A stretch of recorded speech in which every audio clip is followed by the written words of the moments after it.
Welcome my dear students and friends. Narration চেঞ্জের আজ আমাদের ক্লাস নাম্বার 4। আর আজকের ক্লাসে আমরা আলোচনা করব অপটেটিভ আর এক্সক্লেমেটরি সেন্টেন্সের ন্যারেশন চেঞ্জ কিভাবে করতে হয়। কারণ এ নিয়ে অনেকের মধ্যে অনেক কনফিউশন আছে, তোমরা আগেই আমাকে জানিয়েছো সেটা।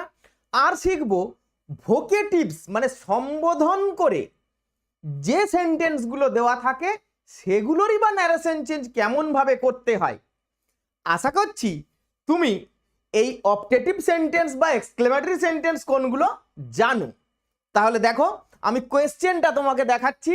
এই কোয়েশ্চেন দেখেই আশা করছি তুমি বুঝতে পারবে যে কোনগুলো এক্সক্লেমেটরি সেন্টেন্স আর কোনগুলি অপটেটিভ সেন্টেন্স। প্রথমেই দেখতে পাচ্ছ আমি অপটেটিভ সেন্টেন্স কিছু নিয়েছি, 5টা নিয়েছি। এগুলির মধ্যে যদি কোনোটারই আনসার তোমার জানা থাকে তুমি নির্দ্বিধায় কমেন্ট করে জানাবে। আর আজকের ক্লাসের শেষে আমরা একটু ছোট্ট প্র্যাকটিস সেশন রেখেছি যে তুমি এই কদিন ধরে কেমন শিখলে সেটাও একটু দেখবে। তাহলে এসো উইদাউট এনি ফার্দার ডিলে শুরু করি। অপটেটিভ সেন্টেন্স মানে হলো যে সেন্টেন্সগুলো দিয়ে উইশ করা বোঝায় অথবা প্রেয়ার মানে প্রার্থনা করা বোঝায়।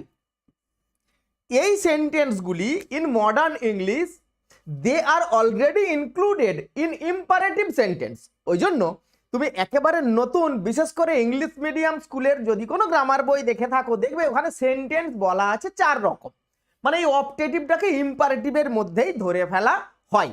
যাই হোক গে, আমরা এই অপটেটিভ সেন্টেন্সটাকে একটু আলাদাভাবেই শিখব। তাহলে প্রথম সেন্টেন্সটা দেখো আছে, the priest said may you live long. এখন এই সেন্টেন্সটা দেখে তোমাকে কি বুঝতে হবে না, এই যে অপটেটিভ সেন্টেন্সগুলো বা এক্সক্লেমেটরি সেন্টেন্সগুলো এর মূল পরিবর্তনটা হবে রিপোর্টিং ভার্বটাই। তাহলে সেন্টেন্সটাতে কি বোঝাচ্ছে, ইট ম্যাটার্স মোস্ট, এটাই সবচেয়ে ভালো করে বুঝতে হবে। তা এগুলো দিয়ে আমরা আশীর্বাদ করে থাকি, কাউকে উইশ করে থাকি, কারোর জন্য প্রার্থনা করে থাকি, কাউকে বলছি হ্যাপি বার্থডে। আছে কোয়েশ্চেন দেখতেই পাচ্ছ। তাহলে প্রথম দেখো question number 1, the priest said may you live long. এই সেন্টেন্সগুলোর মধ্যে ইউজুয়ালি একটা মে থাকে, মানে মে দিয়ে শুরু হয়। দেখো পরেরটাতে ছিল may God bless you, may you be happy, may you stand first in the exam. এইরকম এই ধরনের সেন্টেন্সগুলো দেওয়া থাকে। এখন প্রথমটাতে দেখেই বোঝা যাচ্ছে যে আশীর্বাদ করা হচ্ছে। তা দ্য প্রিস্ট, পুরোহিত বললেন, কাকে বললেন বলা নেই, তার মানে আমরা ওখানে ধরে নিতে পারি আমাকে বললেন, আই দিয়ে বলাটি ভালো। তাহলে আমি কাকে বলছেন বলা নেই মানে আমি ধরে নেব আমাকে বলছেন। তাহলে দ্য প্রিস্ট এখানে কি করলেন, প্রিস্ট আশীর্বাদ করলেন অথবা প্রার্থনা করলেন। তুমি এখন বলতে পারো স্যার এখানে প্রার্থনা কোথায়? এই সেন্টেন্সটার ভালো করে মজাটা বোঝো। মনে করো তুমি কাউকে বললে গুড মর্নিং, এই কথাটার মানে কি জানো? আমরা অনেকেই গুড মর্নিং গুড ইভিনিং বলে থাকি, কিন্তু এই কথাটার মানে আমরা জানি না। গুড মর্নিং মানে হলো সুপ্রভাত।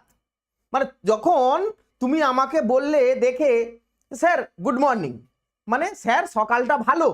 তো সকালটা ভালো কি মন্দ সে তো আমিও জানি। তাহলে সুপ্রভাত কথাটার মানে কি, তুমি কি বলতে চাইলে? আসলে এই গুড মর্নিং কথাটার মধ্য দিয়ে তুমি উইশ করলে, তুমি আমাকে উইশ করলে। উইশ করা মানে কি স্যার? তার মানে হলো তুমি ঈশ্বরের কাছে প্রার্থনা করলে আমার যেন সকালটা ভালো কাটে। এই গুড মর্নিং এই ছোট্ট কথাটার মধ্যে কিন্তু এত কিছু লুকিয়ে আছে। দেখো, এত সব না জেনে বুঝেই আমরা কিন্তু এই কথাগুলো বলে ফেলি। কথাটা তো ইংরেজদের কথা, তার মানে কাউকে বলা মানে হলো তুমি ঈশ্বরের কাছে মনে মনে প্রার্থনা করলে, তার জন্য উইশ করলে। বুঝতে পেরেছো সেন্টেন্সটা তাহলে আসলে মানেটা কি? এখন এই সেন্টেন্সটাকে যখন আমরা ইনডাইরেক্ট স্পিচে নিয়ে যাব, দেখো তা দ্য প্রিস্ট সেড, তাহলে আমরা বলবো দ্য প্রিস্ট। এখন আমি বলতে পারি উইশ করলেন, বলতে পারি প্রে করলেন, প্রার্থনা করলেন বলতে পারি, আশীর্বাদ করলেন এটাও বলতে পারি। তিনটেই হয়েছে, তুমি এখানে যে কোনো একটা বলবে। কি কি বলেছি? উইশড, আমি লিখে দিচ্ছি একবার দেখো, উইশড, প্রেড, ব্লেসড, এই তিনটেই যে কোনো একটা ইউজ করা যাবে। তাহলে বলবো দ্য প্রিস্ট ব্লেসড দ্যাট বা প্রেড দ্যাট, মনে করো এটা বললাম প্রেড, এখানে কিন্তু দ্যাট বলতে হবে, দ্যাট। এবার দেখো মে ইউ লিভ লং, এই অংশটা যেভাবেই থাক আমি প্রথমেই বলেছিলাম ন্যারেশন চেঞ্জে তোমাকে সেন্টেন্সটা অ্যাসার্টিভ করে নিতে হবে, এই অপটেটিভের ফর্মটাকে অ্যাসার্টিভ করে নিতে হবে। দ্য প্রিস্ট বিলিভড দ্যাট, না বিলিভড কথাটা এখানে ঠিক হবে না, এই তিনটের মধ্যে একটা তুমি বলবে। এইবারে দেখো তাহলে কাকে বলেছে জানি না, ধরে নিলাম আমাকে বলেছে, তাহলে আই। নিশ্চয়ই বুঝতে পারছো অ্যাসার্টিভ সেন্টেন্স মানে সাবজেক্ট ভার্ব এইভাবে সাজিয়ে দিতে হবে। তাহলে মে প্রথমে ভার্বটা ছিল, পরে ইউটা ছিল, আমরা ইউটাকে আগে নিয়ে এসে আই লিখেছি। মেটা যেহেতু এটা পাস্ট টেন্স ছিল, মে হবে মাইট, এইটুকুই তো চেঞ্জ করতে হয়, সে তুমি ইন্টারোগেটিভ সেন্টেন্সেও দেখেছো। আর বাকিটা দেখো লিভ লং, দ্য প্রিস্ট তিনটের মধ্যে যে কোনো একটা বলা যেত। The priest prayed that I might live long, the priest wished that I might live long, বা the priest blessed that I might live long, all are correct. আশা করছি বুঝতে পেরেছো। পরেরটা চলে এসো, যদি পারো তুমি পরেরটা আনসার লিখে ফেলো। হ্যাঁ, the priest blessed that I might live long, you are absolutely right. বাহ। নেক্সট কোয়েশ্চেন নাম্বার 2, দেখো grandma said to me may God bless you, তাহলে এখানে যেহেতু ব্লেস কথাটা ভেতরে একবার রয়েছে, তাহলে কি আমরা আরেকবার ব্লেস বলবো না? তাহলে আর শুনতে ভালো লাগবে না। তখন আমরা এই দুটোর মধ্যে একটা যে কোনো বেছে নেব। তখন আমরা উইশও বলতে পারি, প্রেডও বলতে পারি। এই দুটোর তফাৎটা অনেকের কাছে খুব কনফিউজিং, এবং সত্যি এর একটা নির্দিষ্ট নিয়ম আছে, এইটা তোমাকে বুঝতে হবে। দেখো কি বলছি, গ্র্যান্ডমা, গ্র্যান্ডমা উইশড মি, আমাকে উইশ করলো, তাহলে আমাকে শুনিয়ে বলেছে মানে আমাকে উইশ করেছে, তাহলে সেড টু এর বদলে বলেছি উইশড মি দ্যাট। এবারে মে গড, গড আগে চলে আসবে, গড। তোমরা বলতে পারবে এই যে যখন জি ক্যাপিটাল বলছি আর জি স্মল বলছি, এই দুটোর তফাৎ কি?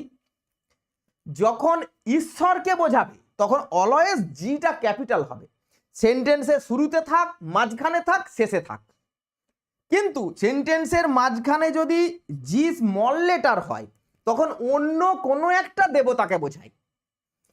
ঠিক একই রকম ভাবে এইচ ক্যাপিটাল সব সময় হবে যদি সেটা ঈশ্বরকে বোঝানো হয়। হি বা হিম বলছো তখনও তাই, এই হি বা হিম এইচ ক্যাপিটাল দিয়ে বলা মানে সেন্টেন্সের মাঝখানে বা শেষে, তার মানে ঈশ্বরকে বোঝানো হচ্ছে। এবার দেখো তাহলে কি বলেছি, grandma wished me that, wished me আমাকে উইশ করেছিল, দ্যাট গড। এবার দেখো may God bless you, God might bless me, ঈশ্বর যেন আমাকে আশীর্বাদ করেন।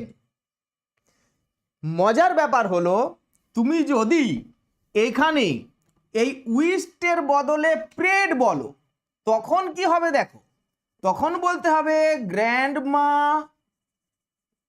Prayed that. তখন আর ওই যে সেড টু মি বলেছিল ওই মিটা বলতে পারবে না। কেন পারবে না? কারণ প্রে প্রার্থনা করা, ঠাম্মা তো আর আমার কাছে প্রার্থনা করেনি, প্রার্থনা সবসময়ই হবে ঈশ্বরের কাছে। Pray means always pray to god.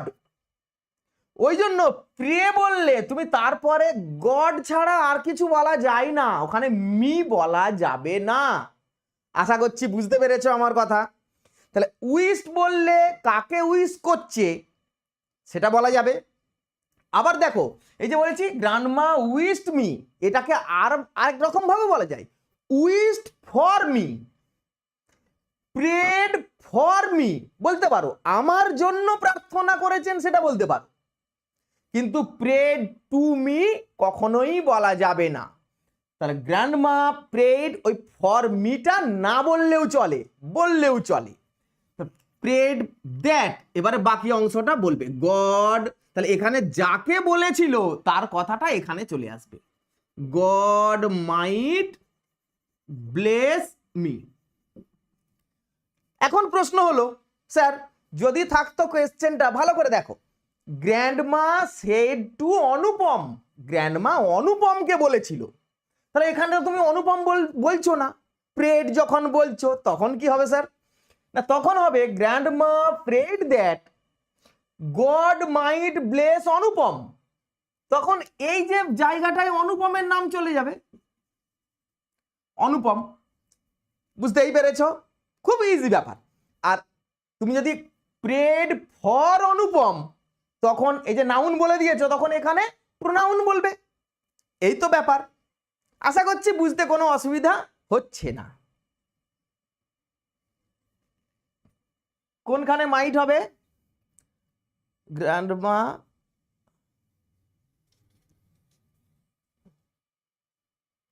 Wished me that God that may God bless you, না না মাইট হবে, ঠিক বলছো, মাইট হবে। আচ্ছা এবার দেখো, তাহলে আশা করছি প্রথম দুটো কোয়েশ্চেন খুব সুন্দরভাবে বুঝে গেছো। কোয়েশ্চেন নাম্বার 3 দেখো, এই ছোট্ট ছোট্ট কথাগুলোর মধ্যেই কিন্তু কনফিউশন লুকিয়ে থাকে। তুমি এক্সামে কোয়েশ্চেনটা পেয়েই ভাবছো স্যার এখানে আমি প্রেড লিখবো না উইশড লিখবো। এই কনফিউশন তোমার মনে এসেছে মানে তুমি সঠিকটা জানো না। আমি তোমাকে বলেছি নিয়ম ধরে নয়, একেবারে গ্রামারের ভেতরে ঢুকে গ্রামার শিখতে হয়। পরে দেখো, father said to Kuntal may you be happy, আবারও তাই, এটা তুমি ব্লেসড বলতে পারো, উইশড বলতে পারো, প্রেড বলতে পারো, আবার উইশড ফর কুন্তল বলতে পারো, প্রেড ফর কুন্তল বলতে পারো। দেখো তাহলে কোয়েশ্চেন নাম্বার 3। আর ব্লেসড বললে সরাসরি কাকে আশীর্বাদ করছে তত নামটা বলতে পারছি, ব্লেসড কুন্তল। অনেকগুলো আনসার, সবগুলোই কারেক্ট। দেখো তাহলে এবার ভাবে ফাদার, তাহলে ফাদার প্রেড দ্যাট, তাহলে ফাদার প্রেড দ্যাট বলে দিলাম সরাসরি। আমি ফাদার প্রেড ফর কুন্তল বলা যেত, আর ব্লেসড বললে father blessed Kuntal that. Prayed that কি প্রে করেছিল?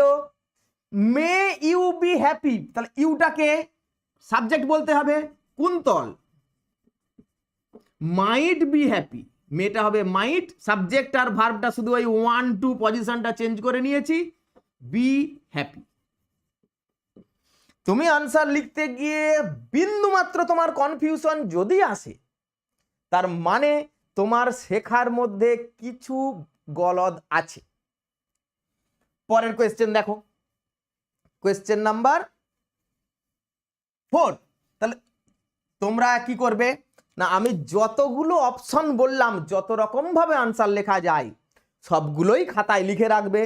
এরপরেও যদি কোনো কনফিউশন থাকে, ক্লাসটা শেষ হয়ে যাক, তুমি সেখানে কমেন্ট বক্সে লিখে দেবে আমাকে, আমি চেক করে বলবো কি ভুল হলো। দেখো, girls said long live our captain, কই স্যার মেয়ে নেই তো? হ্যাঁ আছে, লুকিয়ে আছে। দেখো তাহলে গার্লস বলবো? প্রেড দ্যাট, উইশড দ্যাট, যে কোনো একটা বলো। উইশড দ্যাট, এটা তো ক্যাপ্টেনের জন্য প্রার্থনা করেছে, ক্যাপ্টেনকে তো আশীর্বাদ করেনি, তাহলে এখানে ব্লেসড কথাটা বলা দরকার নেই। Girls wished that long live our captain, কে বেঁচে থাকবে, দীর্ঘজীবী হবে? আওয়ার ক্যাপ্টেন সাবজেক্ট, তাহলে বলবো দেয়ার ক্যাপ্টেন। আওয়ার ক্যাপ্টেন মেয়েরা বলেছিল, দেয়ার ক্যাপ্টেন সাবজেক্ট বলেছি। এবারে ভার্ব বলতে হবে, কই ভার্ব? লং লিভ, তাহলে লিভটা মেন ভার্ব, এখানে বলেছি একটা মেয়ে লুকিয়ে আছে, তাহলে মেয়েটা হবে মাইট, এই মেয়েটা ধরে নেবে, মাইট লিভ লং, সেন্টেন্সটা একটু ঘোরানো ছিল, এইভাবেই বলা হয়, তোমার কাছে আর জটিল লাগবে না। নেক্সট কোয়েশ্চেন 5, দেখো পারো কিনা দেখো। Simran said to Ankita happy birthday to you, এই যে কাউকে হ্যাপি বার্থডে জানানো মানে হ্যাপি বার্থডে উইশ করা, কিভাবে বলবো? বলবো Simran wished Ankita happy birthday, Simran অঙ্কিতাকে হ্যাপি বার্থডে উইশ করেছিল।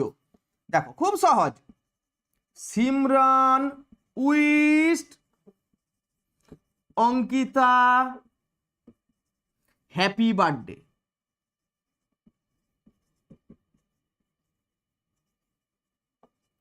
দেখো কিচ্ছু জটিল নেই, Simran wished Ankita happy birthday, এইরকম বললেই সহজেই বলা যায়। তাহলে স্যার এখানে হ্যাপি বার্থডে টু ইউ, আরে বাবা আমরা উইশ করার জন্যই তো টু ইউ বলি, এইটুকু বলাটাই যথেষ্ট।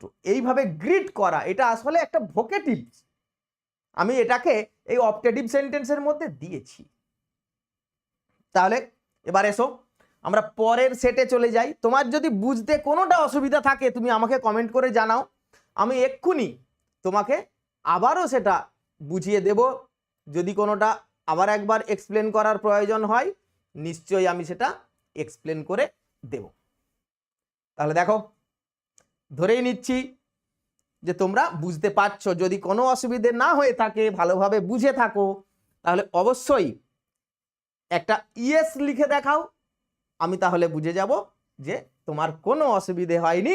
আমি পরেরটাই চলে যাব, এক্সক্লেমেটরি সেন্টেন্সে চলে যাব। Please write yes in the comment box. ঠিক আছে, বেশ, তাহলে এবার তোমরা বুঝতে পেরেছো যখন, চলে আসুই। তো এবারে হলো এক্সক্লেমেটরি সেন্টেন্স। এক্সক্লেমেটরি সেন্টেন্স কথাটার মানে হলো যেগুলো আবেগ সূচক বাক্য, এক্সক্লেমেশন বোঝায়, এগুলো নিশ্চয়ই তোমরা জানো কোনগুলো এক্সক্লেমেটরি সেন্টেন্স। বেশিরভাগই হোয়াট বা হাউ দিয়ে বলতে হয়, হ্যাঁ, এবং এর একটা করে বিস্ময় সূচক চিহ্ন থাকে, দেখতেই পাচ্ছ।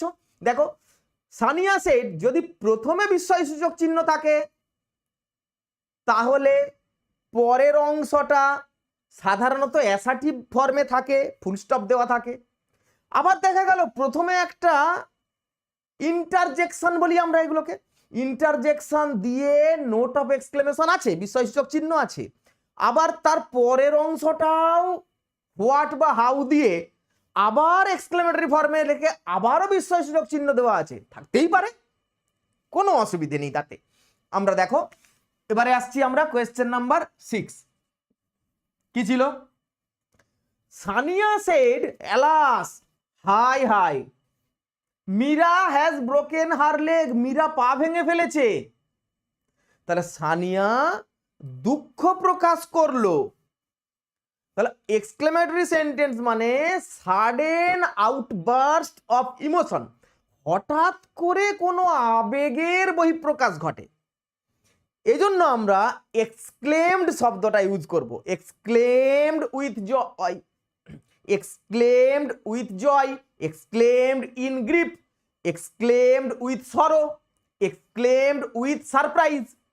এক্সক্লেমডের বদলে আবার ক্রাইড আউট বলা যায়, cried out in joy, cried out in sorrow, এভাবেও বলা যায়। আমরা সরাসরি এক্সক্লেমড কথাটা ইউজ করব।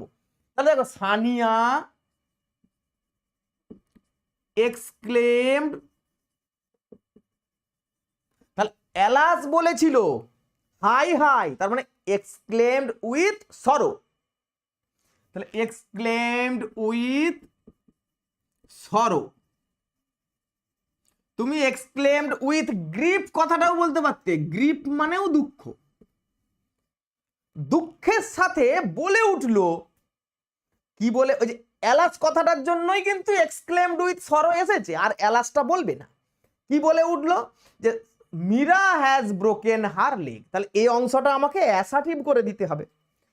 তাহলে ওখানে দ্যাট বলবো, মীরা নাউন থাকলে তো পাল্টাবে না, মীরার সম্পর্কে বলছে মীরা, হ্যাজটা হবে হ্যাড কেননা পাস্ট টেন্সে ছিল, ব্রোকেন প্রথমটাই টেন্স পাল্টাতে হয়, পরের গুলো নয়, হার লেগ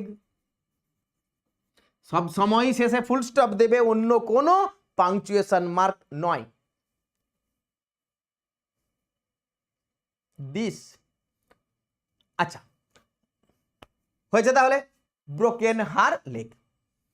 পরের কোয়েশ্চেনটা দেখো, নিশ্চয়ই এটাও পারবে তোমরা, যদি পারো আগে ভাগেই লিখে ফেলো। I said hurray RCB win the trophy, হ্যাঁ মনে হচ্ছে আরসিবি জিতেই যাবে এবারেও, যাই হোক, আই সেড হুরে, আমি বলে উঠলাম হুরে, মানে আনন্দে চিৎকার করে উঠলাম, হঠাৎ আনন্দে, তাহলে সাডেন এক্সক্লেমেশন, তাহলে বলবো আই এক্সক্লেমড উইথ জয়, জয় কথাটার বদলে ডিলাইট বলতে পারো, ডিলাইট মানেও আনন্দে, আই এক্সক্লেমড উইথ জয়, তাহলে হুরের বদলেই বলেছি কিন্তু exclaimed with joy, that RCB win ছিল, তাহলে পাস্ট টেন্স হয়ে যাবে ওন দ্য ট্রফি। দেখো আস্তে আস্তে এগুলো সব খুব ইজি লাগবে। আচ্ছা, কে বারবার কমেন্ট করছো দিস কেন বলছো আমি বুঝতে পারছি না, যাকে অপ্রয়োজনীয় কোনো কমেন্ট করবে না।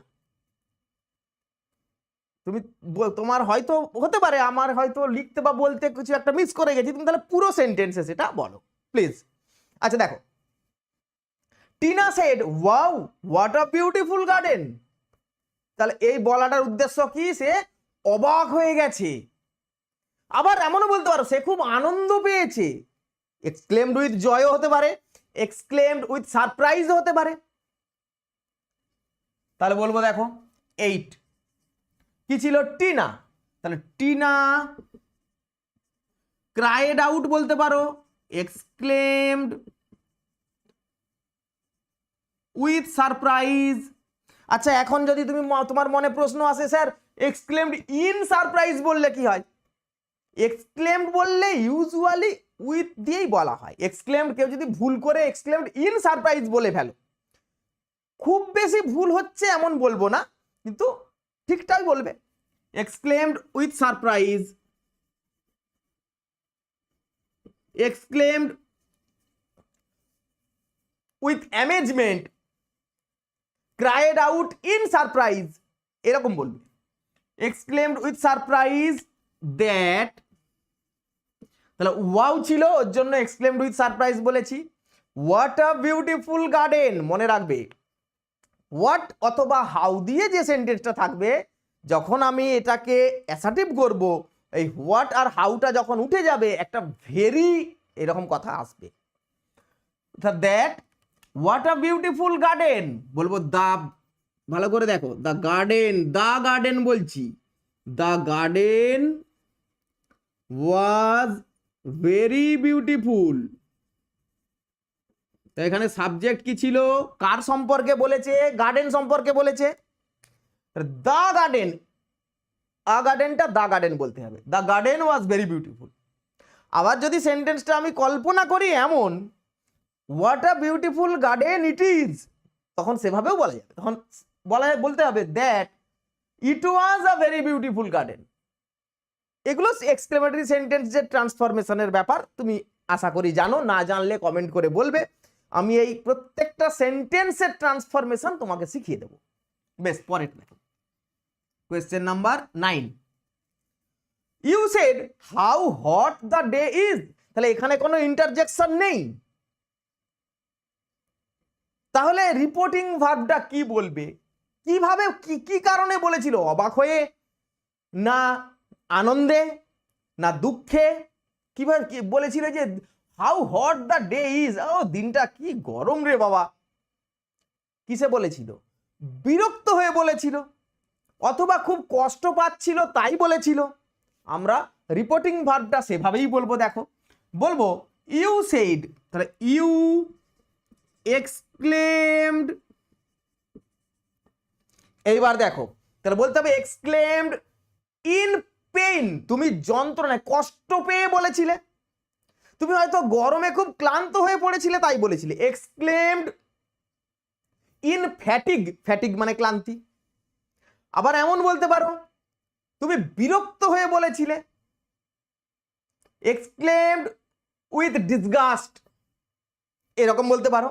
এখন তোমার যদি কোনোটাই না মনে আসে তাহলে করবে কি, শুধু এক্সক্লেমড বলে ছেড়ে দেবে, যেটাতে স্পষ্ট নয় কি কারণে বলেছিল আমি আর সেই এক্সপ্রেশনটা বলবো না সেখানে। তাহলে আগের গুলোতে বলতে হবে, যেহেতু স্পষ্ট করে বলা ছিল, এখানে স্পষ্ট করে বলা নেই, তুমি না বললে কোনো ক্ষতি হবে না। তাহলে you exclaimed that, exclaimed in anger বলতে পারো, তুমি রেগে গিয়ে বলেছিলে সেটা বলতে পারো, তোমার মাথায় এলে বলবে, না এলে ছেড়ে দেবে। That how hot the day is, the day was very hot, what বা হাউ এর বদলে একটা ভেরি বা গ্রেট বা রিয়েলি এরকম কথা বলতে হবে, একটা অ্যাডভার্ব দিতে হবে। পরে দেখো কোয়েশ্চেন নাম্বার 10, তাহলে এক্সক্লেমেটরি সেন্টেন্সের last, Ramesh said what a full I am, আরে আমি কি বোকা, মানে পরে আফসোস করছে, একটা কোনো বোকার মতো কাজ করে এখন আফসোস করছে। তাহলে বলবো দেখো রমেশ, তাহলে এখানেও কি স্যার এক্সক্লেমড বলে ছেড়ে দেওয়া যাবে? হ্যাঁ যাবে। তুমি যদি বলতে পারো যে এক্সক্লেমড কিভাবে, মানে কি রকম এক্সপ্রেশন দিয়ে সে বলে উঠেছিল, এক্সক্লেমড উইথ কি একটা বলো, এবারে কিভাবে বলবে। যদি বলতে না পারো তুমি এক্সক্লেমড বলে ছেড়ে দাও। তাহলে দেখো এক্সক্লেমড বা রিগ্রেটেড একাধিকভাবে বলা যাবে, আমি আরো আছে বলছি দেখো। তাহলে এক্সক্লেমড দ্যাট বলা আছে আই অ্যাম, তাহলে হি was a grateful, sorry food নয় ফুল, অথবা হি ওয়াজ আ বিগ ফুল, এমনও বলা যাবে যে সে খুব বোকা ছিল, বোকার মতো কাজ করে ফেলেছিল। আর কিভাবে বলা যাবে, আরো বলা যাবে, দেখো এই যে বললাম। তাহলে রমেশ রিগ্রেটেড, এটা রমেশ লিখে দিলাম, Ramesh regretted that he behaved like a fool, সে বোকার মতো আচরণ করছে, লাইক আ গ্রেট ফুল বলবো, বিগ ফুল বা গ্রেট ফুল, ওই যে হাউ ছিল। আবার এমন বলতে পারি রমেশ এক্সক্লেমড ইন অ্যাঙ্গার, নিজের উপরে রাগ করে বলেছিল, রমেশ কন্ডেমড হিমসেলফ, রমেশ নিজেকে নিন্দা করেছিল, saying that he was a great fool, his behaviour was like a big fool. বুঝতে পারছো, এই যে এগুলোকে অনেক রকম ভাবে জটিল করেও বলা যায়, তুমি সহজ করে এরকম আমি যেমন বলছি বলবে, মোর দ্যান এনাফ। আশা করছি বুঝতে পারছো আমার কথাগুলো। তাহলে ন্যারেশন চেঞ্জে এই যে সিম্পল এইরকম বললেই হয় তা নয়, আরো অনেক রকম ভাবে বলা যায়। মূল কথা হলো সেন্টেন্সে ও ওকে কি বলেছিল সেই কথাটা অন্য একজনকে সঠিকভাবে বলা। পরেরটা এবারে যদি সম্বোধন পদ থাকে, মানে যাকে আমি ভোকেটিভস বলছি, তাহলে সেইগুলো কিভাবে বলবো, এই জায়গাটা কিন্তু হায়ার এডুকেশনে বা চাকরির পরীক্ষায় খুব দরকারি, বিশেষ করে উচ্চ মাধ্যমিক পরীক্ষায়, যেখানে টেক্সট বই থেকে ন্যারেশন চেঞ্জ করতে দেওয়া হয় ওখানে এই ধরনের সেন্টেন্সগুলো খুব থাকে। কোয়েশ্চেন নাম্বার 11, সম্বোধন করার সময় ওই রিপোর্টিং ভার্বটা কিন্তু টার্গেট মেনলি চেঞ্জ করা হবে। Ratul said to Ananya welcome, Ratul অনন্যাকে বলল ওয়েলকাম বা হ্যালো। হ্যালো মানে কি? হ্যালো মানে কি? মানে তাকে গ্রিট করলো। ওয়েলকাম মানে কি? ওয়েলকাম জানালো। কি বলবো দেখো, বলবো রাতুল, রাতুল তো না রাহুল, হ্যাঁ রাতুল, রাতুল, মূল কথাটা হলো রাতুল অনন্যাকে ওয়েলকাম বলেছে, আমি সেটা আরেকজনকে বলছি, জানিস রাতুল অনন্যাকে ওয়েলকাম বলেছিল, ব্যাপারটা তাই তো? রাতুল ওয়েলকামড অনন্যা। এখানে কিন্তু ওয়েলকাম, ওয়েলকেম, ওয়েলকাম এমন নয়, এটা সম্পূর্ণ আলাদা একটা ভাব। ওয়েলকামড অনন্যা, অনন্যাকে ওয়েলকাম বলেছিল, ওয়েলকাম জানিয়েছিল। তাহলে কিন্তু গুড নাইট, গুড বাই থাকলে কি হয়? গুড নাইট বা গুড বাই জানানো, বিদায় জানানোর ইংরাজি হলো বিড, বিআইডি, বিড। তার পাস্ট টেন্সে বলতে হবে bade good bye. Good morning বলা, wished good morning. Happy birthday বলা, wished happy birthday, wished happy marriage anniversary, এরকম। দেখো তাহলে পরেরটা বলবো, I said good bye sir. তাহলে গুড বাই জানানোর ইংরাজি বলেছি বেড গুড বাই। এখন আমি বলেছি স্যার, তাহলে স্যারটাকে, স্যার মানেই কি টিচার হতে হবে? নিশ্চয়ই নয়। কোনো একজন অফিসার হতে পারে, কোনো অপরিচিত একজন ভদ্রলোক, তাকেও স্যার বলি। তুমি যখন কোনো শপিং মলে, স্টোরে যাও, দোকানে যাও, তোমাকে বলে না স্যার আসুন? স্যার মানেই টিচার নয়। তাহলে স্যার বলা কথাটার মানে হলো সম্মান দিয়ে বলা। একে আমরা বলবো পোলাইটলি অথবা রেসপেক্টফুলি। ওল্ড ইংলিশে আমরাও যখন ছোটবেলায় পড়েছি, গ্রামার বইতে থাকতো বেশিরভাগই এইরকম যে অ্যাড্রেসিং অ্যাজ স্যার, স্যার বলে অ্যাড্রেস করে, সম্বোধন করে আমি তাকে গুড বাই বলেছিলাম। এই যে অ্যাড্রেসিং অ্যাজ, এইটার প্রচলন এখন আর নেই। যত কম ইউজ করা যায় সেটাই ভালো। তাহলে যেহেতু এটা পোলাইটলি বলেছিল, মানে এটা একটা পোলাইট রিপ্লাই, এটা রেসপেক্টফুল কথা একটা, আমরা কিন্তু আর অ্যাড্রেসিং অ্যাজ কথাটা বলবো না। মডার্ন গ্রামারে এরকম ভাবে বলা হয় না। যদি তুমি বলো, বললে ভুল হলো না, এই আর কি। দেখো তাহলে বলবো আই পোলাইটলি অথবা রেসপেক্টফুলি বলো, রেসপেক্টফুলি। আর কি বলতে পারবে? হাম্বলি বলতে পারো, বিনয়ের সাথে। এর মধ্যে যে কোনো একটা কথা বলো। Bed good by,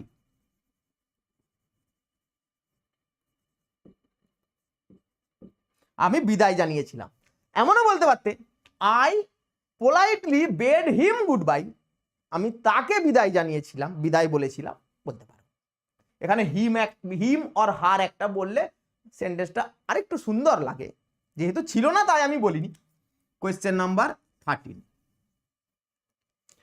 he said Priyam come with me. তাহলে প্রিয়ম বলে সম্বোধন করেছে, কাকে বলেছে? প্রিয়মকে। তাহলে অ্যাড্রেসিং অ্যাজ প্রিয়ম বলার প্রয়োজন নেই, প্রিয়মকেই তো বলেছে। তাহলে বলবো দেখো হি, পরের অংশ কি আছে? কাম উইথ মি, আমার সাথে এসো। তাহলে অর্ডার করেছিল, এটা তো অর্ডার, ইম্পারেটিভ সেন্টেন্স। তাহলে he ordered Priyam to go with him, তার সাথে যেতে বলেছিল। কারণ সে যেখানে বলেছিল কথাটা, সেখানে তো আর আমরা হাজির নেই, ওই জন্য বললাম প্লেসটা পাল্টে গেছে, ওই জন্য কামটা গো হয়েছে। তাহলে বললাম হি ordered Priyam to go with হিম। দেখো কোয়েশ্চেন নাম্বার 14 চলে এলাম, আমরা একদম ক্লাসের শেষ দিকে চলে আসছি। The old man said my Son don't jump, don't jump. তাহলে নিষেধ করেছিলেন অথবা এটা একটা উপদেশ দিয়েছিলেন, এটা ইম্পারেটিভ সেন্টেন্স, কিন্তু মাই সান বলে সম্বোধন করেছে, তাহলে কি বলবো অ্যাড্রেসিং অ্যাজ মাই সান? না, আরে বাছা, ওরে খোকা লাফিও না, তার মানে কি স্নেহের সুরে বলেছিলেন, অ্যাফেকশনেটলি অথবা সফটলি, এটা বললেই বেশি ভালো হবে ওই অ্যাড্রেসিং বলার চেয়ে। তাহলে বলবো দেখো, দ্য ওল্ড ম্যান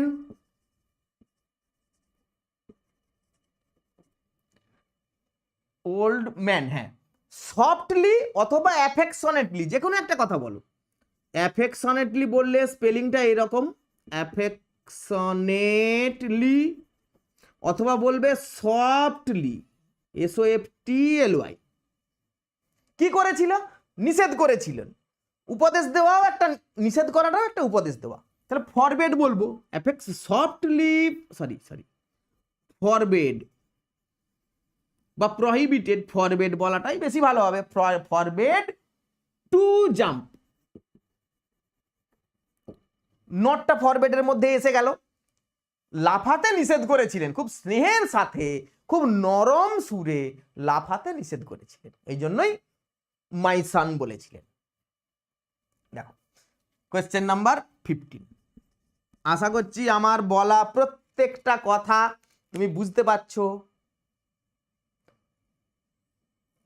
হয়তো তোমার যা কনফিউশন ছিল নিশ্চয়ই দূর হচ্ছে। কনফিউশন থেকে যাওয়া মানেই শেখার ঘাটতি। পরে দেখো, সোহেল বলছো স্যার আপনার বাড়ি কোথায়? আমি থাকি এখন আপাতত বারাসাত, উত্তর 24 পরগনা, কলকাতার কাছে। বেশ, 15 কি বললাম? He said my princess you look beautiful, my darling. আচ্ছা, মাই প্রিন্সেস, মাই ডার্লিং, এটাও তো স্নেহের সুরে বলা। তাহলে স্যার স্নেহের সুরে তো অনেক কিছুই বলা যায়, মাই ডিয়ার বললেও তো স্নেহের সুরে হয়। হ্যাঁ হয়। তাহলে স্নেহের সুরে, নরম সুরে সাধারণত my girl, my son, my daughter, my dear, my darling, এগুলোই বলা হয়। এখন তার চেয়ে আরেকটু সুন্দর করে বলেছে মাই প্রিন্সেস। তাহলে এখানেও সেই আমি যদি অ্যাফেকশনেটলি বলি তাহলে কি সেই মাত্রাটা রইলো? মাই ডিয়ার আর মাই প্রিন্সেস তো স্যার একই হয়ে গেল না। যখনই একটু স্পেশাল কোনো ওয়ার্ড বলেছে, স্পেশাল কিছু বলেছেন, তখন হয় বলবো ভেরি অ্যাফেকশনেটলি, অথবা ওই পুরানো সিস্টেমে মানে অ্যাড্রেসিংটা তখন ইউজ করব। নিশ্চয়ই বুঝতে পেরেছো? যখন স্পেশাল এমন কোনো ওয়ার্ড বলেছে যেটাকে আমি সফটলি বা অ্যাফেকশনেটলি দিয়ে প্রকাশ করতে পারছি না, হয় ভেরি অ্যাফেকশনেটলি বলতে হবে, খুব স্নেহের সুরে বলেছেন, অথবা বলবো ওই যে পদ্ধতিটা দেখো অ্যাড্রেসিং, এইভাবে বলতে পারো। আর না হলে কি বলেছি, ভেরি অ্যাফেকশনেটলি বললে নিশ্চিন্তে থাকো সেটা হবে অ্যাড্রেসিং অ্যাজ হিজ প্রিন্সেস, তার প্রিন্সেস রাজকুমারী হিসাবে সম্বোধন করে। কলিংও বললে হয়, calling, calling her as is princess, এভাবে কলিং দিয়েও বলা যাবে বা অ্যাড্রেসিং দিয়ে বলতে পারো। এটা তাহলে বলেছি কলিং দিয়েও বলা যাবে। কলিং তখন হার বলতে হবে, হ্যাঁ হার কথাটা বললে ভালো হয়, না বললে সামান্য একটু থেকে যায়, নম্বর পেতে অসুবিধা হবে না। তো addressing as his princess he said, তাহলে হি, এবারে ভার্বটা দেখবো, সেডটাকে কি রাখবো কি রাখবো না। ইউ লুক বিউটিফুল, বা তোকে তো খুব সুন্দর লাগছে। ইউ আর লুকিং বিউটিফুল নয়, কিন্তু তোকে সুন্দর লাগছে, তার ইংরাজি হলো you look beautiful, not you are looking, মানে তুমি তাকিয়ে আছো নয়, তোমাকে লাগছে। তাহলে এটা কি প্রশংসা করলো? তো অনেকভাবে বলা যাবে। He said that she was beautiful, sorry, she looked beautiful, she looked beautiful, আরো সুন্দর করে বলা যাবে সেন্টেন্সটা। বলেইছি ন্যারেশন ওই রকম একরকম ভাবে এরকম হয় না এই ধরনের সেন্টেন্সগুলো। তাহলে এমন বলতে পারো অ্যাড্রেসিং অ্যাজ হিজ প্রিন্সেস, এই অংশটা বলছি এবারে। হি অ্যাপ্রিসিয়েটেড হার বিউটি, তিনি তার সৌন্দর্যের প্রশংসা করলেন। ইউ লুক বিউটিফুল, তোকে সুন্দর লাগছে মানে কি তার রূপের প্রশংসা করলেন। হি অ্যাপ্রিসিয়েটেড হার বিউটি, এটা বললেও তো সেই ওই একই ওই কথাটাকে প্রকাশ করা গেল না? গেল তো। সুন্দর করেও বলা যায়, সিম্পল মেথডেও বলা যায়। তোমার যেটা মাথায় আসবে তুমি বলবে, অসুবিধে হবে না। তাহলে সোমা সেড, পরের কোয়েশ্চেনে চলে যাব। Yes ma'am I will do it, yes ma'am বলেছে। দেখো কোয়েশ্চেন নাম্বার 16। তাহলে যখন ইয়েস বলে রিপ্লাই, ইয়েস বলছে বা নো বলছে, তার মানে কি? প্রথমেই তো আমরা ইয়েস বলে শুরু করি না, নিশ্চয়ই ম্যাম ওকে কিছু একটা বলেছে, ও তার উত্তর দিচ্ছে ইয়েস ম্যাম বলে বা নো ম্যাম। কি ঠিক বলছি? তাহলে এটা কিন্তু একটা রিপ্লাই, রিপ্লাই ছাড়া আমরা হঠাৎ করে ইয়েস বা নো বলি না। কি বলবো তাহলে? দেখো বলবো সোমা, সোমা ম্যামকে, ম্যাম মানেই যে টিচার হতে হবে তারও কোনো মানে নেই। সোমা হয়তো একজন চাকরি করে, একটা ব্যাংকে চাকরি করে, সে একটা ক্লার্ক, সে ব্যাংকের ম্যানেজারকে বলছে yes ma'am I will do it, হ্যাঁ আমি এটা করে দেব। তার মানে এটা আবার ওই পোলাইটলি বলেছিলাম, কি কি ওই যে পোলাইটলি, হাম্বলি, রেসপেক্টফুলি, এর মধ্যে একটা বলবো। তাহলে বলবো Soma politely gave a positive reply. Soma politely খুব নরম সুরে একটা পজিটিভ রিপ্লাই দিয়েছিল, মানে হ্যাঁ সূচক রিপ্লাই দিয়েছিল। আমি একাধিক অ্যান্সার বলবো, দেখতে থাকো, খুব ভালো করে বুঝতে থাকো। দেখো ইংরেজি কত সুন্দর। বলবো সোমা হাম্বলি বা politely gave a positive reply, sorry PLY reply, and said that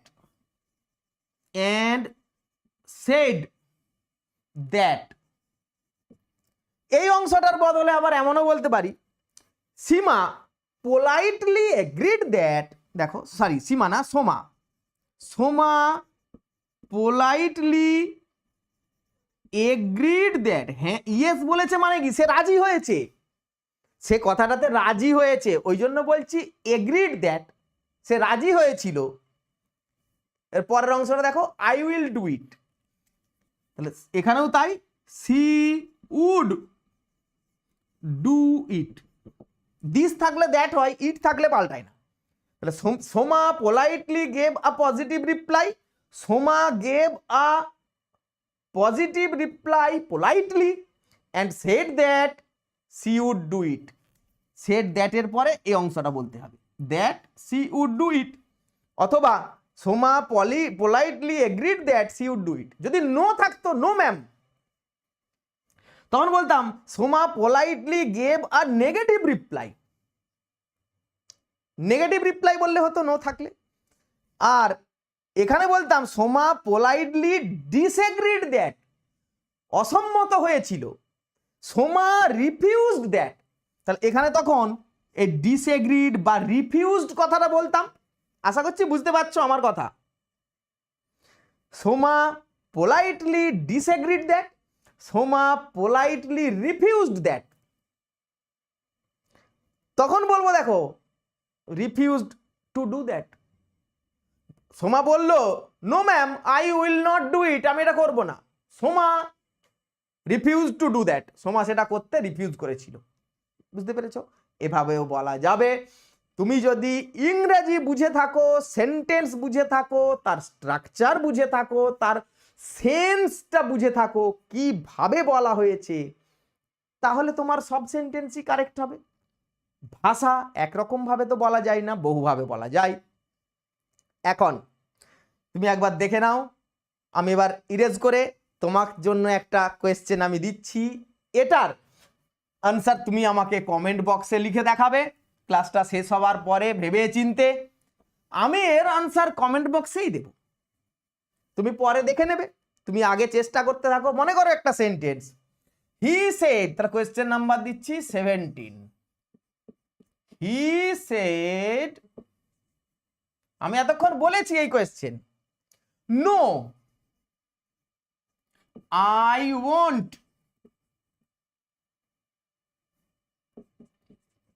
go with you, আমি তোমার সাথে যাব না। তুমি এটার কি হবে আনসার কমেন্ট করে আমাকে অবশ্যই জানাবে। আমি জানতে চাই তুমি বুঝতে পেরেছো কিনা। এরপর কি ধরনের ক্লাস চাও সেটাও আমাকে অবশ্যই বলবে, এর আনসার আমি কমেন্ট বক্সে লিখে জানাবো। তুমি আগে আনসার দেওয়ার চেষ্টা করবে। ক্লাসটা অলরেডি অনেকটা বড় হয়েছে, প্র্যাকটিস ক্লাস তোমরা চাইলে তাহলে আজকে আর দিচ্ছি না, আমি পরে একটা সমস্ত ধরনের ন্যারেশন নিয়ে প্র্যাকটিস ক্লাস নেব। তুমি আপাতত এর আনসারটা লিখে দেখাতে পারো, লিখে দেখাবে আমাকে কমেন্টে। আর যদি ক্লাসটা কোনো অংশ কঠিন লাগে তুমি আবার প্রথম থেকে দেখবে, যদি ভালো লাগে তাহলে একটা লাইক দেবে, আর বন্ধুদের মধ্যে হোয়াটসঅ্যাপ বা ফেসবুকে ক্লাসটা শেয়ার করে দেবে। এটুকু তোমার কাছ থেকে আমি আশা করতেই পারি। কি ধরনের পরে ক্লাস চাও আমাকে জানাবে। আমি এবারে সিম্পল, কমপ্লেক্স, কম্পাউন্ড, ক্লজ এইসব নিয়ে পূর্ণাঙ্গ আলোচনা করব, তোমার বিন্দুমাত্র কোনো ডাউট যেন না থেকে যায়। আমি জানি তোমার মনে অনেক কোয়েরি আছে, অনেক প্রশ্ন আছে ক্লজ নিয়ে, সেগুলো নিয়ে আলোচনা করব। Hope to see you in the next class. Thank you for watching.